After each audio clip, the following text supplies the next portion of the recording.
Ngayon eh. Kasama na sa buhay. Ngayon pa ba? Akala tayo doon. Pero, minsan, meron tayong panghihina. Dahil, palagay, hindi ba kasaway? Kami natin ngayon. At meron pa ba? Ano ba kasaway natin? Tayong biglang bigsain.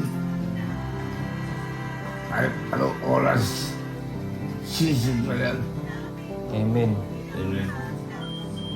Ngayon pa ba?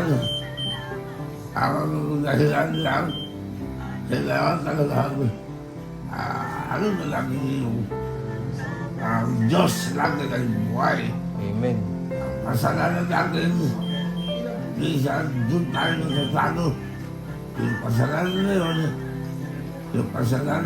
dahil yung nagbibigay sa'yo ng kahinaan, kasabukan, kahit kompleto, yung galasa.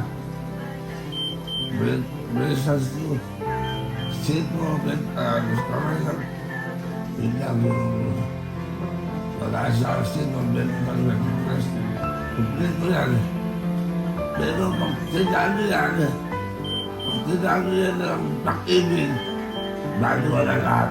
Amen. Ada yang salamat sa Diyos. Salamat sa Diyos. Pero pwede para sa akin ang pag-ibig. Pag pinag-ibig natin ng lahat, pwede kaya. Ang pag-ibig ng Diyos, masang tawag ko ang pag-ibig. Ang pag-ibig ang lulurog sa lahat ng tanggalang ubot. Okay. Amen. Marami pa. Pero,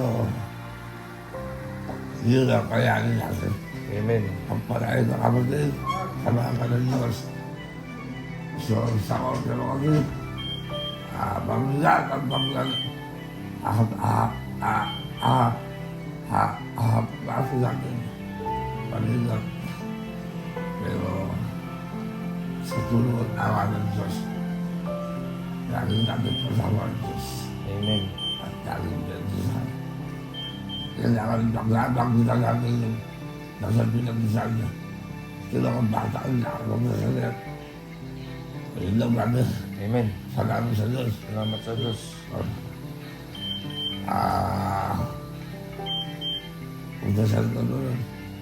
Pagdasal ka sa braso. Panginoon, maraming salamat po ulit sa lakas na binibigay niyo po sa tito namin na si Dinky Du.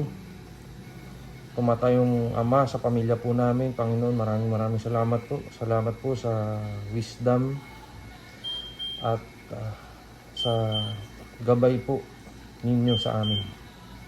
Naway magtuloy-tuloy na po, Panginoon, ang paglakas ng aming tito na si Dinky Du, Prudencio Clarion, Panginoon. Alam po namin na kayo po may kontrol ng lahat. At higit sa lahat, wala pong imposible sa inyo. Amen. Amen.